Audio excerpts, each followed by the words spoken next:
Topic देखा है, देखा तो हूँ मैं। मेरा सवाल आपसे यही है कि जी नमाज जी जी। पढ़ने या ना पढ़ने से, या इबादत करने या ना करने से, और इसमें ये भी जोड़ लीजिए कि अल्लाह की हम्द बयान करने या ना करने से अल्लाह को क्या फ़र्क पड़ता है या फ़र्क नहीं पड़ता है? नमाज पढ़ने या पहली बात तो जो आपने टाइटल लिखा है क्या नमाज पढ़ना नहीं पढ़ने से अल्लाह को फर्क पड़ता है। पहली बात तो अल्लाह ताला ने ये नहीं फरमाया नमाज पढ़ो, ये फरमाया है नमाज कायम करो। मतलब अच्छा, आप अहले तुम कोई चॉइस भी। है क्या? अजी। अहले चॉइस हो? नहीं नहीं, चॉइस नहीं है। नमाज नमाज कायम करने का बोला गया है, क्या ऐसा नहीं है नहीं, क्या कोई मैं नमाज। मैं पूछ रहा हूँ, आप अहले चॉइस हो या फिर कोई जो मेन स्ट्रीम फिरके हैं उसमें से हो, सुन्नी हो, मैं देवबंदी हो, बरेलवी हो? बरेली हूँ, बरेली अच्छा, हूँ। बरेलवी है। नमाज पढ़ते हो? जी जी नमाज पढ़ते हो ना? जी जी 5 टाइम की पढ़ते हो? जी। अच्छा, चलिए, नमाज पढ़ना या नमाज कायम करना जैसे मर्जी आपको ले लीजिए, ठीक है। आमतौर पे नमाज पढ़ता ही है लोग। तो ये बताइए, उससे आपके नमाज पढ़ने या ना पढ़ने से, आपके हम्द करने या ना करने से अल्लाह को क्या फ़र्क पड़ता है? अल्लाह ताला मतलब अल्लाह ताला ने जो इबादत लिखी है नमाज वगैरह उसको कायम करने का बोला गया है। मतलब हुँ, नमाज के बारे में बोला गया है कि नमाज हर बुराई से रोकती है। और मेरा कोई सवाल इंसान नहीं नमाज। सुना आपने। हाँ बोलिए ना। नमाज बुराई से रोकती है, नहीं रोकती है, नमाज पढ़ने के हम्म लिए कहा गया है, ये सब मैं सवाल ही नहीं कर रहा हूँ। मेरा हम्म। सवाल आपसे सीधा है कि आपके नमाज पढ़ने से या ना पढ़ने से, आपके हम्द बयान करने से, अल्लाह की तस्बीह करने से या ना करने से अल्लाह को क्या फ़र्क पड़ता है? यानी फ़र्क पड़ता है या नहीं पड़ता है? सबसे पहला सवाल तो ये है। हाँ, अल्लाह को कुछ भी फर्क नहीं पड़ता है, अल्लाह सिर्फ खुश होता है। बाकी ऐसा अच्छा, नहीं है कि अल्लाह। हाँ, अल्लाह मतलब अच्छा। उसके दर्जात में आ जाएंगी या उसको फर्क नहीं, मुझे पड़ेगा क्या मुझे बंदों का ना बताओ। देखिए, फैक्ट हाँ। टॉक साहब, मुझे बंदों का ना बताओ कि उसके दर्जात बुलंद होते हैं, नहीं होते, वो सब मेरा सवाल नहीं। नहीं नहीं, अल्लाह अल्लाह का बोल रहा हूँ मैं, अल्लाह अल्लाह के दर्जे अल्लाह में के बुलंद दर्जात होता है। बुलंद, अल्लाह के हाँ दर्जे में ऐसा बुलंदी आती है? नहीं आएंगी, मैं वो बोल रहा हूँ क्या ऐसे नमाज नहीं पढ़ने आती है से। ना? हम्म। हाँ यानी आपके नमाज पढ़ने या ना पढ़ने से अल्लाह हम्म। के दर्जे में बुलंदी आएगी ऐसा कुछ नहीं है, लेकिन अल्लाह खुश होता है। जी। अच्छा, मुझे ये बताओ कि ये खुशी जो है वो अल्लाह, मतलब इंसानों के ज़रिए से क्यों खुश होना चाह रहा है? ये खुश होना और ना पढ़ने पे फिर नाराज़ होना, ये तो इंसानी फितरत है। जी। मानते हो ना इस बात को? देखो। खुश होना, जी, गमगीन होना, नाराज़ होना, ये तो इंसानी फितरत है। तो अल्लाह क्यों खुश हो रहा है? ये खुशी देखिए क्यों, मतलब अल्लाह को खुशी क्यों मिल रही है? अल्लाह गमगीन हो जाएगा फिर अगर, क्योंकि खुशी का ऑपोजिट जो है वो हम्म गम में होना है या नाराज होना है। तो अगर हम्म। नमाज पढ़ने से खुशी मिल रही है तो कोई नमाज नहीं हम्म। पढ़ेगा तो अल्लाह गमगीन हो जाएगा। नाराज होएगा, नाराज होएगा जी। हाँ, वही नाराज होगा, गमगीन होगा। तो भाई ये तो इंसानी फितरत है आपके अल्लाह में। ऐसे अल्लाह को आप जो है सबसे बेहतरीन खालिक मान रहे हो। देखो देखो अल्लाह ने हाँ, इंसान को ना, अल्लाह अल्लाह ने इंसान को ना मतलब अपने बहुत सी खुशियात उसको अपने जैसी दी है। मतलब रहम हाँ। दिली करना, दया करना, हम्म। वो करना, इंसान की जो ठीक है, वो टुकड़ी दया जो। करना ठीक है भाई, दया करने का ठीक है, लेकिन मैं पूछ रहा हूँ कि भाई नमाज पढ़ा के, खुद की इबादत करवा के, खुद की बड़ाई करवा के, मतलब अल्लाह को क्या मिल रहा है? जी, नमाज ये पढ़वा के जबरदस्ती क्यों? अल्लाह को अचीव ये करना है कि बंदा बुराई से रोके। नहीं, बुराई से रोके। आप ये बताइए, नमाज पढ़ने से कौन सी बुराई से रुक जाता है बंदा? नमाज पढ़ने वाले आपके मदरसे के मौलवी, पढ़ने पढ़ाने वाले जो है वो तो खुलेआम बच्चों के साथ अश्लील हरकतें करते हैं। जी जी। मैं पहले वही बोला आपको। आपके हाँ, मुसलमान मैं देख समझ रहा लीजिए। हूँ सो मेरी आपका बात कंप्लीट पॉइंट, होने दीजिए। आपका पॉइंट आपके आ गया मुझे समझ। मुसलमान, मैं थोड़ा, आपको पता है बाकी लोगों को नहीं पता है ना, इसके लिए बता रहा हूँ हम्म, मैं। आपके जो मौलवी हजरात है वो तो नमाज पढ़ते हम्म, पढ़ाते आपसे ज़्यादा उनको कुरान समझ में आता है, आपसे ज़्यादा उनकी नमाजों में खुशू और खुजू होता होगा। तो वो तो बुराई से नहीं रुकते, वो तो मदरसों में जो है बिंदास बच्चों के साथ जो है वो मजे लूट रहे हैं। और आप जो आम मुसलमान भी है, पहली बात तो वो दिल से नमाज पढ़ने जाता नहीं है, उसको पता है, उसको बताया गया है कि नमाज नहीं पढ़ेंगे तो आज़ाब मिलेगा। सबसे पहला जो सवाल कब्र में होगा, कब्र में नहीं सॉरी क़यामत के दिन होगा, वो नमाज पे होगा। और नमाज ना पढ़ना ये इंसान मतलब एक मुसलमान को और काफिर में फ़र्क करने वाली चीज़ जो है वो नमाज है। तो वो बेचारा डर के नमाज पढ़ने जाता है। वो भी जब नमाज पढ़ने जाता है तो उसका ध्यान तो उसमें होता नहीं है। नमाज चालू होती है, वो कभी नमाज में जो है अपने बिजनेस के बारे में सोच रहा है, कभी जो है वो लड़कियों के बारे में सोच रहा है, कभी इसके बारे में सोच रहा है, कभी ये सोच रहा है कि मैं अमेरिका घूमने जाऊंगा, स्विट्जरलैंड घूमने जाऊंगा। ये सब हकीकत है। तो वो तो मजबूरी में जा रहा है। नमाज से कोई बुराई से रुकता नहीं है, ये तो पूरी दुनिया देखती है। मुसलमान झूठ भी बोलता है, सब करता है, नमाज से कोई फर्क नहीं पड़ता। तो ये बात आप छोड़ दीजिए, सवाल अल्लाह पे है कि अल्लाह को अगर फर्क नहीं पड़ता है तो उसने फिर नमाज ना पढ़ने पर आजाब क्यों रखा है? नहीं, अलग कुछ है फर्क कोई नहीं जवाब पड़ता आपके है। पास? जो सच्ची नमाज पढ़ता है ना, जो दिल से मतलब जो सच्ची नमाज पढ़ता है उसको फर्क पड़ता है नमाज पढ़ने से, क्या बुराई से रोकता है। बाकी बहुत से मैं लोग इबादत इंसानों की बात ही नहीं कर रहा भाई। अक्सरियत हाँ जो है वो नमाज पढ़ने से वो कुछ भी नहीं उनको फर्क पड़ता है, सब गलत काम कर रहे हैं, वो झूठ बोल रहे हैं, सब अक्सर गलत काम कर रहे हैं। मौलवी हाँ से जी बड़ा खुशू खुशू से नमाज पढ़ने वाला कौन है? आपको तो आम मुसलमानों को तो अरबी भी नहीं आती है, नमाज में हो क्या रहा है वो भी नहीं पता है। हाँ तो ये सब जो चीजें है ना, सब कॉन्ट्रडिक्शन है कुरान में, इस्लाम में। मुझे ये बताइए कि अगर अल्लाह को फर्क नहीं पड़ता नमाज पढ़ने से बंदे के, उसकी शान हम्म में कोई कमी बेशी नहीं होती, तो उसने अजाब क्यों रखा है उस पे नमाज छोड़ने पे? अब मैं आपको एक मिसाल देता हूँ। जैसे हम्म हालांकि मैं कंपैरिजन करता नहीं हूँ, लेकिन यहाँ पे हम्म कंपैरिजन करना बहुत ज़रूरी है ताकि आपको थोड़ी सी समझ आए। अब जैसे हम्म देखिए, आप हिंदूज को ले लीजिए, हम्म हिंदुइज्म है या बाकी जो मजहब है, आप देखिए वहाँ पे जो उनकी जो पूजा पाठ होती है, पद्धति होती है, वो सब उनकी चॉइस के ऊपर है। वो चाहे हम्म तो जाके पूजा करे मंदिर में, चाहे तो ना करे, पूरी जिंदगी पूजा नहीं करे, किसी पे उन पे कोई आजाब नहीं डालने वाला है उनका खुदा। हम्म वैसे ही क्रिश्चियन लोग का देख लीजिए, आप ईसाइयों का देख लीजिए। ये अल्लाह अल्लाह सुब्हानहू ताला जो है, ये इनके अंदर इतनी ये गम वाली फीलिंग, खुशी वाली फीलिंग, नाराज होने वाली फीलिंग, ऐसे अल्लाह को आप मानते हो और उसके लिए आप जो है पूरी दुनिया का जीना हराम करके रख दिए हो। साहिल साहिल सुनिए पहले, नमाज हाँ, पढ़ो जैसे अल्लाह नाराज होगा ऐसा कहीं लिखेल नहीं है, पहली बात आप तो। खुद बोले ना, मेरे को क्या, आपने खुद बोला, मैं थोड़ी ना बोला, आपने खुद बोला नमाज अल्लाह नमाज को खुशी कायम मिलती है। करने का बोला है। आप आयत दिखा दीजिए मुझे, कुरान में ऐसी कोई आयत है कि नमाज पढ़ने का बोला हो गया है, आप, नमाज कायम करने का बोला गया है। अरे भाई नमाज कायम करने का ही बोल रहा हूं मैं, आप भी नमाज कायम करते हो ना। हाँ अभी आप अपनी बात के पीछे हट रहे हो क्योंकि आपको ऐसा लग रहा है कि मैं तो बोल के फंस गया। आप खुद बोले कि अल्लाह खुश होता है, नहीं पढ़ने से अल्लाह नाराज होता है, खुद बोले आप। हाँ अभी मुझसे पूछ रहे हैं कि तब बताओ किधर लिखा हुआ है। अगर खुश नहीं होता, नाराज नहीं होता अल्लाह हम्म सुब्हानहू ताला, तो अल्लाह सुब्हानहू ताला ने आजाब क्यों रखा है, पनिशमेंट क्यों है नमाज छोड़ने पर?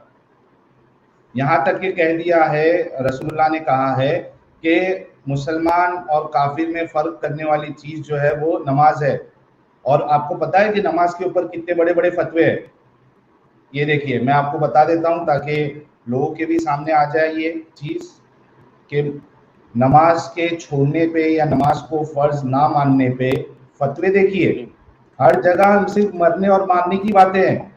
ये देखिए, जी सवाल देखिए, those who say that the one who does not pray is a kafir and those who say that he is not a kafir both claim that there is consensus on their point of view. How are we to understand the claim of consensus on both their parts?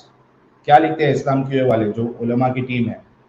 If the one who does not pray does not do it because he denies that it is obligatory, अगर कोई इसलिए नहीं पढ़ता क्योंकि वो उसका मानना है कि ये फर्ज नहीं है, ऑब्लिगेटरी नहीं है, even though he is aware that Allah has commanded that prayer, हालांकि उसको पता है कि अल्लाह ने जो है वो इसका हुक्म दिया है कि नमाज कायम की जाए, देन ही इज अ काफिर, तो फिर वो काफिर है ऐसा इंसान। एंड एन अपोस्टेट, मुर्तद है उन्हें, मुर्तद according to the consensus of the उम्मा, इस पे इजमा हुआ है उम्मा का। If a person does not pray because he denies that it is obligatory out of ignorance on his part, that it is obligatory, such as one who is new in Islam, he is not deemed to be a kafir, but he is to be taught and instructed to pray. Ibn Abdul Barr said, the Muslims are unanimously agreed that the one who denies that prayer is obligatory is a kafir who is to be executed. यहाँ देखिए, ये इस्लाम की खूबसूरती देखिए आप, कि ये कहते हैं, हाँ सुनिए मेरी, अरे भाई आपको पता है, लोगों को नहीं पता है ना कि कैसी कैसी चीजें आप लोगों में लिखी हुई है। ये कहते हैं कि इस पे इजमा है कि अगर कोई मुसलमान नमाज को फर्ज नहीं समझता वो काफिर है, and he has to be executed. अगर वो इस बात से तौबा ना कर ले, if he does not repent from that कुफ्र, इस कुफ्र से वो अपने आप को जो है माफी ना मांग ले, तो उसको एग्जीक्यूट किया जाएगा, उसको मार दिया जाएगा जी।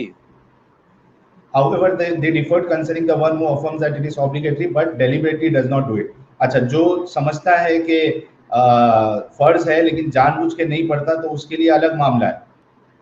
ये क्या चीजें हैं? नमाज को फर्ज ना मानने पे आप जो है वो कत्ल कर दोगे किसी का, और ये भी कह रहे हो कि उसको फर्क नहीं पड़ता। भाई फर्क नहीं पड़ता तो कत्ल क्यों करना, उसको पनिशमेंट क्यों है? जवाब है कोई? जवाब ये है सर जी, सुनिए मेरी बात, सुनाइए। हाँ, नमाज जो है, आप बोल रहे हैं ना, क्या दो बातें बोल रहे हैं आप, क्या नमाज पढ़ने वाले भी गुनाह करते हैं, वो सब करते हैं, तो वो छोड़ दीजिए, वो बात की बात, सुनिए मेरी बात है। मैं आपको जवाब दे रहा हूँ सर, तुम ही बोले जा रहे हो, मुझे बोलने नहीं दे रहे। अच्छा, ये कौन सी बात? जवाब दो, पॉइंट टू पॉइंट दो। हाँ, तो आप बोल रहे हैं ना कि हम नमाज पढ़ने वाले भी गुनाह करते हैं, तो ऐसा नहीं कि सिर्फ नमाज पढ़ने का बोला गया है, परहेजगारी भी बोला गया है। जैसे दवाई देता है कोई डॉक्टर, तो वो परहेजगारी भी बोलता है, सिर्फ दवाई लेने से काम नहीं चलता। क्या परहेजगारी? क्या परहेजगारी? नमाज पढ़ने से क्या परहेजगारी आती है? जी, गुनाह से बचने की परहेजगारी, नेकी बचता है मुसलमान, नमाज पढ़ के बचता है मुसलमान। हर कोई मदरसों में एक मिनट, मदरसों में वो लाख खर्च कर ले, वो रहेगा। और जो नमाज नहीं पढ़ता है, तो अल्लाह ताला अच्छे काम कर रहा है, अमाल नेक कर रहा है, और तो अल्लाह ताला उसके हिसाब से मामलात करेंगे। बहुत से लोग देखे ऐसे जो नमाज नहीं पढ़ते हैं लेकिन अच्छे काम करते हैं, तो उनका तो वो बेहतर है ना। नमाज ना पढ़ के, यही बात मैं कहना चाह रहा हूँ, आपके मुंह से निकल गई। नमाज नहीं पढ़ो, उसके साथ साथ आप अपने आप को सुधारने की परहेजगारी, तकवा परहेजगारी भी हासिल करो, तो फायदेमंद है। बाकी तुम नमाज पढ़ रहे, लाख इबादत कर रहे, सजदे कर रहे, हम कर रहे, कुछ फायदा नहीं है उसका। तो जब तुम ये मैं कह रहा हूँ ना कि आपके नजदीक जो नमाज पढ़े और गलत काम करे वो बेहतर है, कि जो नमाज ना पढ़े और बेहतर काम करे सोसाइटी में, वो बेहतर है? कौन बेहतर है आपके नजदीक? बेहतर देखो, जो नमाज नहीं पढ़ रहा अच्छे काम कर रहा है, वो अल्लाह ताला उसके हिसाब से मामला करेंगे, और जो नमाज पढ़ के गलत काम कर रहा है, आपके हिसाब से कौन बेहतर है? आपके हिसाब से कौन बेहतर है? मैं पूछ रहा हूँ आपसे, आपके हिसाब से कौन बेहतर है? नहीं है, मेरे हिसाब से वो बेहतर है जो नमाज भी पढ़ता है और तकवा भी कायम करता है, परहेजगारी भी। मैं वो मिसाल ही नहीं दिया ना आपको, उसमें तो प्रॉब्लम नहीं है। जो नमाज भी पढ़े और उसके बाद तकवा भी हासिल करे, उससे नहीं पूछ रहा हूँ। मैं ये पूछ रहा हूँ कि क्यों सवाल गलत है? एक इंसान नमाज पढ़ के गलत काम भी करता है, ये सवाल क्यों गलत है? ये तो हकीकत है, ये तो पूरा प्रैक्टिकल है मुसलमान उम्मा में। ये तो मैं सवाल कैसे गलत है? हाँ, तो फिर ये बताइए। देखिए, आप लोगों का प्रॉब्लम ये है ना कि आप लोगों का प्रॉब्लम वही, आप मुझे दो ही ऑप्शन दे रहे हो, तीसरा भी क्योंकि मैं ये दो, अरे भाई आपको अगर मैं पूछूं कोई एक कंपैरिजन करने के लिए, ठीक है, कि भाई आपको आपूस आम अच्छा लगता है क्या बादामी आम अच्छा लगता है, ये दो में से मुझे जानना है। देखो, आम की किस्में जो है हो सकता है 10 है, लेकिन मुझे आपसे ये पूछना है कि ये दो में कौन सा आपके लिए बेहतर है? मतलब बेहतर इन द सेंस, आप किसको ज्यादा पसंद करते हो? बादामी आम को पसंद करते हो या आपूस आम को पसंद करते हो? इसमें सवाल कहाँ गलत है? मैंने आपके अपने नॉलेज के हिसाब से अपना आर्गुमेंट आपको बता दिया हो, बस मेरे पास इतने आर्गुमेंट है। और इसके अलावा मेरे टॉपिक के अलावा मुझे दूसरी बात अच्छा, करनी है, मैं आर्ग्यूमेंट नहीं नहीं नहीं, हाँ आपको दूसरी बात करने का बाद में हम मौका देंगे, क्योंकि अभी जो है वो हमारे साथ अपने बात दूसरे मोमिन भाई भी, सुन लो जो मेरी आप बात सुनो, मेरे भाई हाँ मेरी बात सुनो, दूसरे मोमिन भाई भी जुड़े हैं। मेरे शो का फॉर्मेट बहुत क्लियर है, हम टॉपिक पे ही बात करते हैं। आपने ये कह दिया ईमानदारी से कि मैंने मेरा आर्ग्यूमेंट दे दिया, मेरे पास इसके बाद और कहने के लिए कुछ नहीं है। मुझे मुझे इस मेरे बात में की खुशी हुई कि आपने ईमानदारी से ये बात मान ली, लेकिन आपने एक जवाब नहीं दिया कि आपके नज़दीक नमाज पढ़कर गलत काम करने वाला ज़्यादा बेहतर है या जो नमाज ना पढ़े और सोसाइटी में अच्छा काम करे वो बेहतर है। इसका जवाब आपने नहीं दिया और दे भी नहीं सकते हो, क्योंकि उसके आप बाद सेकंड बहुत। सेकंड बेहतर है, सेकंड जो आपने बोला ना सेकंड बेहतर है, और उससे कौन बेहतर वो सा? है जो नमाज। हाँ अच्छा, अच्छा, मुझे ये बताइए आप कि सेकंड वाला बेहतर है आपके नज़दीक, यानी जो नमाज ना पढ़े और गलत काम ना करे, ठीक है। हम्म, लेकिन अल्लाह के नज़दीक, रसूलुल्लाह के नज़दीक ऐसा इंसान तो काफिर है, नहीं काफिर नहीं है। कुफ्र, जो जिसने भाई नमाज, आप जो आपको नमाज पता पढ़ है, रहा है ना, एक मिनट, जो ऐसा एक बोले कि मिनट भाई, हाँ एक मिनट रुको, आप बिल्कुल फिक्र ना करो, एक मिनट। आज तो दुनिया के सामने जो है ना, हम पूरा सब चीज बताएंगे ताकि हमारे वो मोमिन भाई इस जंजाल में फंसे हुए हैं, कम से कम उनकी आंखें खुल जाए। एक मिनट दीजिए।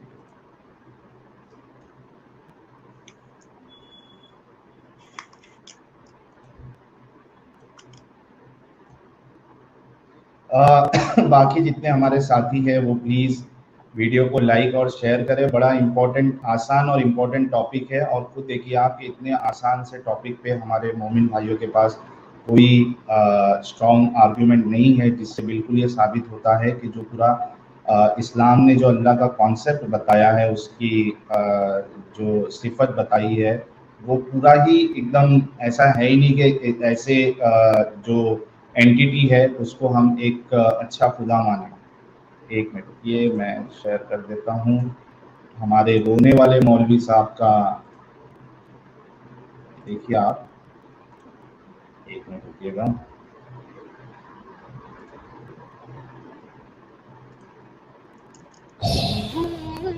को गुनाह समझते हैं, समझते हैं इससे बड़ा भी कोई जुर्म है।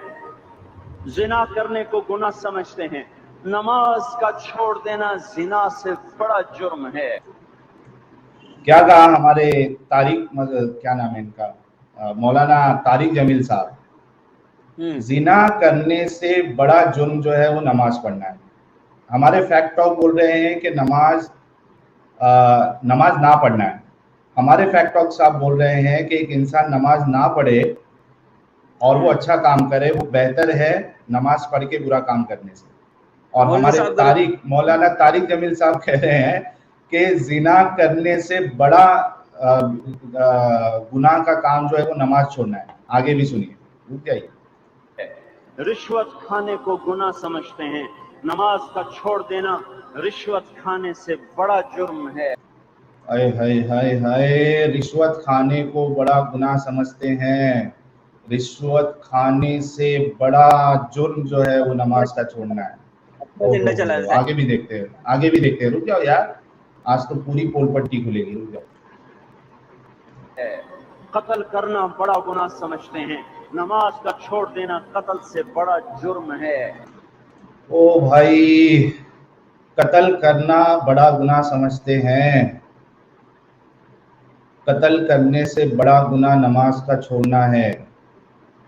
सुनने में आ रहा है दोस्तों? जरा आप लोगों को सुनने में आई बातें हमारे मौलाना तारिक जमील साहब की? जरा फटाफट कमेंट में मेंशन करिए किस किस किन किन के लोगों के जहन में ये बात समझ में आई।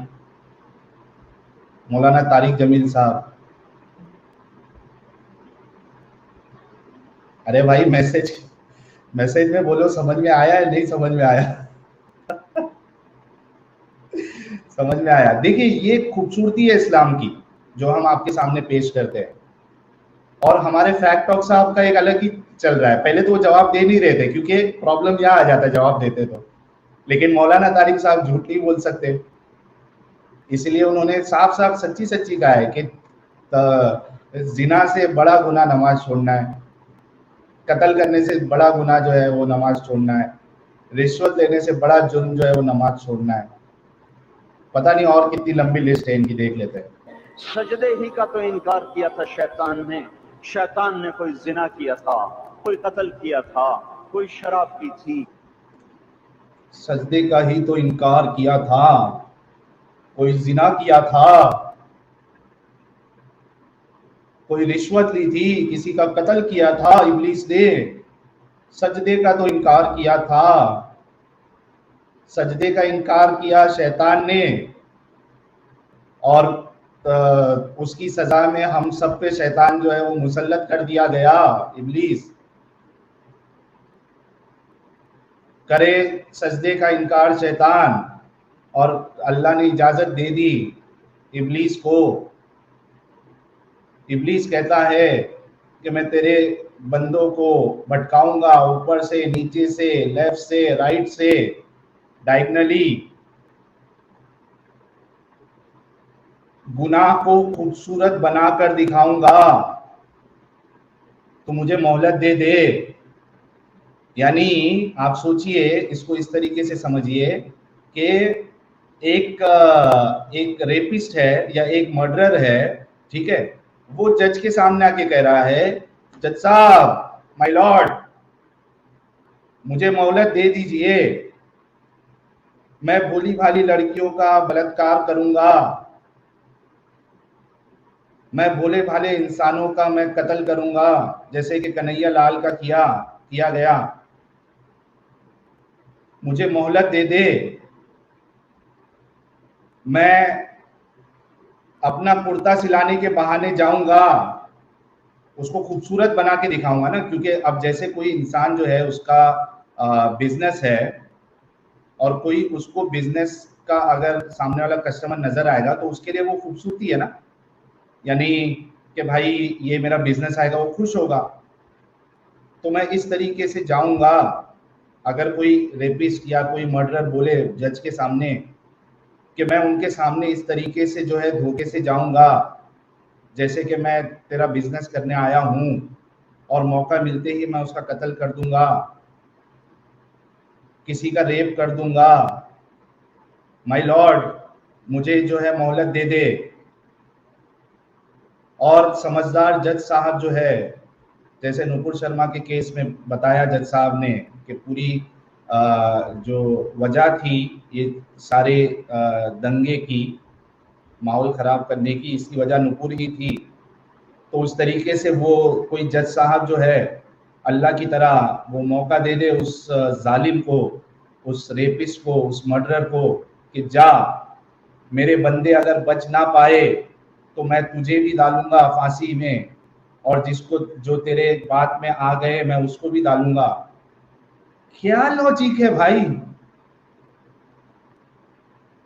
क्या रैशनैलिटी है? क्यों आप लोग दिमाग नहीं चलाते?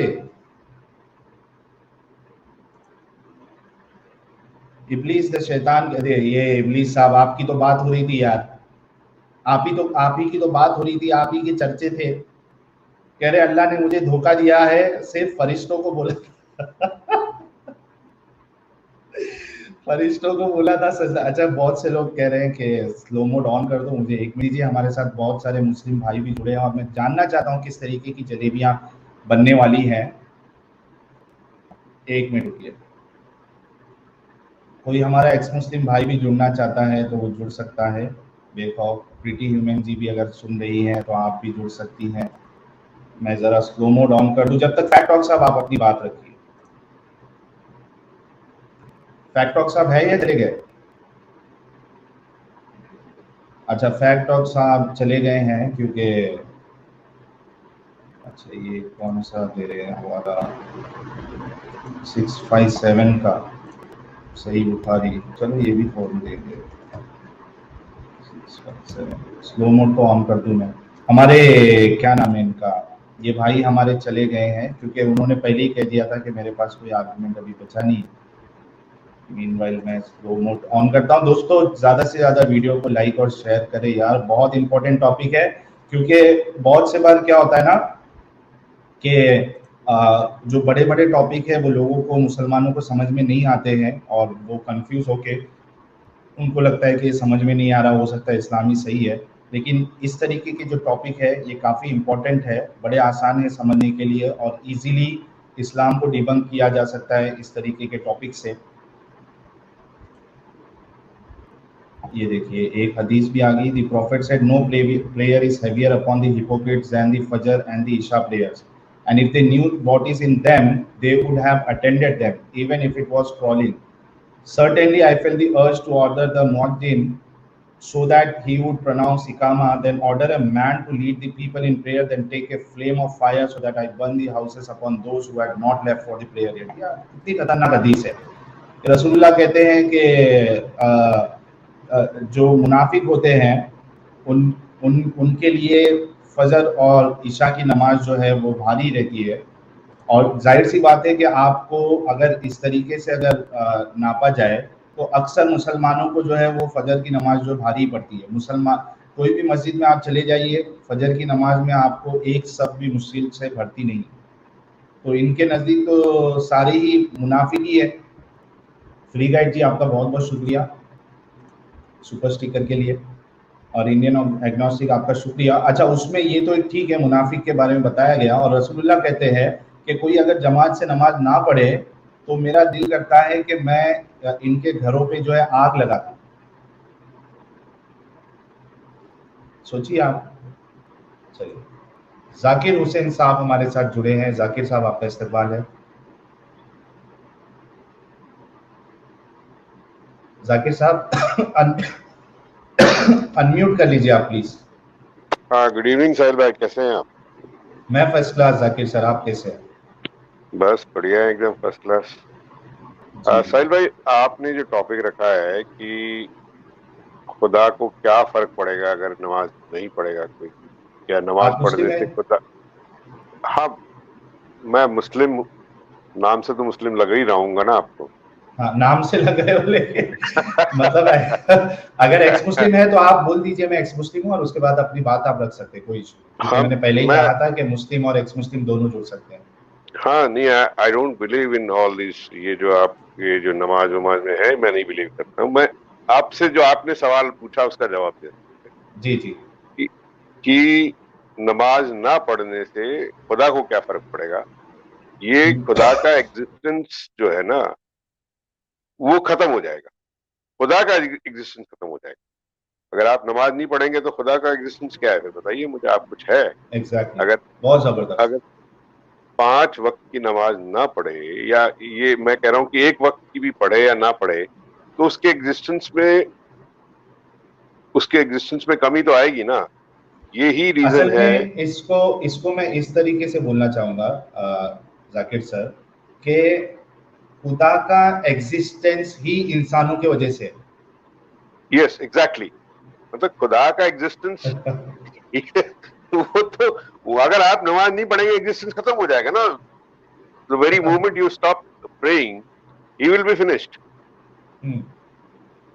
ही or she whatever his gender is, जो भी जेंडर है उसका, वो खत्म हो जाएगा ना। इसलिए ये बहुत जरूरी है कि ये नमाज, रोजा, हज, ज़कात इसको कायम करवाया गया है, वरना तो पहले दिन ही खत्म हो जाएगा। अगर आप सपोज, मैं एक बात कर रहा हूँ साहिल भाई, आज किसी भी रिलीजन, चाहे वो इस्लाम हो, क्रिश्चियनिटी हो, जर्डिज्म हो, बुद्धिज्म हो, जैनिज्म हो, कोई भी रिलीजन हो, अगर उनमें प्रेयर्स को खत्म कर दिया, religion will cease itself, cease to exist. इसमें हाँ, ये तो आपकी बात सही है, लेकिन आप देखिए मैं ये एक पॉइंट रखना बहुत ज़रूरी समझता हूँ जो वहाँ पे भी मैं मोमिन भाई के भी सामने रखा था। हालांकि मैं कोई और रिलीजन पे डिस्कशन नहीं करता हूँ, हर किसी को अच्छे से पता है, लेकिन यहाँ पे आपको एक बात को लाना पड़ेगा, वो ये है कि देखिए बाकी जो मजहब है ना, बाकी जो रिलीजन है, उसमें अगर प्रेयर का कल्चर है भी,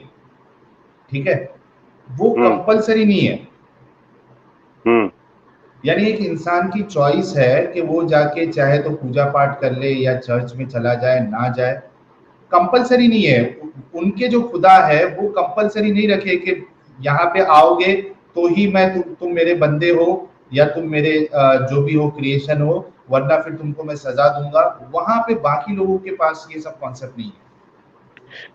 हाँ, तो साहिल भाई कंपल्शन नहीं होने की वजह से जो है ना, वहां पे दूसरे लोगों के थॉट्स को एक्सेप्टेंस मिली हुई है। Exactly. यही रीजन है कि दूसरे लोगों के थॉट्स को एक्सेप्टेंस मिली हुई है। आप अगर उसको माने तो मान लीजिए, नहीं माने तो मत मानिए। ये वहां पे एक फ्लेक्सिबिलिटी है। यहाँ पर फ्लेक्सिबिलिटी खत्म इसलिए हो गई कि आपको एक तो ये कहा गया कि आप सिवाय खुदा के और किसी से बात नहीं करेंगे, मतलब उसकी प्रेयर नहीं करेंगे। उसके अलावा you have to compulsory follow the dictate of whatever मुल्ला मौलवीज व्हाटएवर दे से। यही एक रीजन है। और मैं आपको एक बात बता दूं साहिल भाई, ये अगर जो आपने भी कहा कि दूसरे रिलीजन में कंपल्सन नहीं है, लेकिन उनके यहाँ पर कंपल्सन नहीं है, मगर फिर भी होता यह कि लोग अपने घर में, ये जरूरी नहीं कि वो मंदिर जाएं या गिरजाघर जाएं या गुरुद्वारे में जाएं या मोनेस्ट्री में जाएं, लेकिन वो अपने यहाँ पे अपने घर में ही छोटा मोटा मंदिर या कुछ छोटी मोटी एब्सोल्युटली फाइन, एब्सोल्युटली फाइन। मैं कहता हूँ इट्स एब्सोल्युटली फाइन। घर पे मंदिर बना ले या मंदिर में जाए, चर्च में जाके प्रेयर करे या घर पे करे, एब्सोल्युटली फाइन। मैं कह रहा हूँ कि कंपल्शन वाला चीज तो नहीं है ना एटलीस्ट। हाँ, कंपल्शन कैसे खुदा हो सकता है जो कंपल्सरी करे कि मेरी इबादत करो? देखो कंपल्सरी क्या चीज में हो सकता है? सोशल इश्यूज में, जैसे आपको चोरी नहीं करना है वरना मैं आपको पनिशमेंट दूंगा, fair enough, it's rational, it's logical. आप झूठ बोलोगे मैं आपको पनिशमेंट दूंगा, फेयर इनफ। आप बलात्कार करोगे पनिशमेंट दूंगा, कत्ल करोगे पनिशमेंट दूंगा, झूठ बोलोगे पनिशमेंट दूंगा, धोखा दोगे पनिशमेंट दूंगा, फेयर इनफ। लेकिन जब वो ये कहे कि मुझे खुश करने के लिए आप मेरी इबादत करो, मेरे लिए 5 टाइम आप नमाज पढ़ो, मेरी हम्द बयान करो, और ये इसको कंपलसरी रखे और वो खुश होए या नाराज हो नहीं करने पे और वो उसको पनिशमेंट दे, then there is a problem. तो साहिल भाई, ये कुरान ने तो शायद कंपल्सरी नहीं किया, ये बाद में कंपल्सरी हुआ है, ऐसा कुछ है? मुझे तो पता नहीं। देखिए यही प्रॉब्लम है कि कुरान तो इनकम्प्लीट है पहली बात, तो उसके लिए आपको समझने के लिए हदीसों की तरफ जाना ही पड़ेगा। बल्कि कुरान में भी एक आयत है, इन्ना सलाता कानत अलल मुमिनीना किताबम मौकूता। यकीनन नमाज जो है वो मोमिनों पे वक्त, इसका कुछ एक ट्रांसलेशन है, ऐसा समझ लीजिए कि मुकर्ररा वक्त पे जो है वो फर्ज की गई है। ये एक आयत आपको मिल जाती है। लेकिन अगर आप पूरा इस्लाम एज अ होल ले, हदीसों को देखें, बल्कि मैंने अभी एक आर्टिकल शेयर किया इस्लाम की वे का, वो ये कहते हैं कि जो ये ना माने कि नमाज जो है फर्ज है, वो मुर्तद है, वो काफिर हो गया और उसको एग्जीक्यूट किया जाएगा अगर वो इस चीज से तौबा ना कर ले। तो और ये 1% मुसलमान नहीं है, 1% मुसलमान नहीं है जो इस तरीके का फतवा दिया है। ये यूनानिमस डिसीजन है स्कॉलर्स का, इस्लामिक स्कॉलर्स का। तब जब किसी की 99% या 95% या 90% लोगों की अगर इस तरीके की सोच हो, तो भाई हम तो फिर सवाल उठाएंगे ना।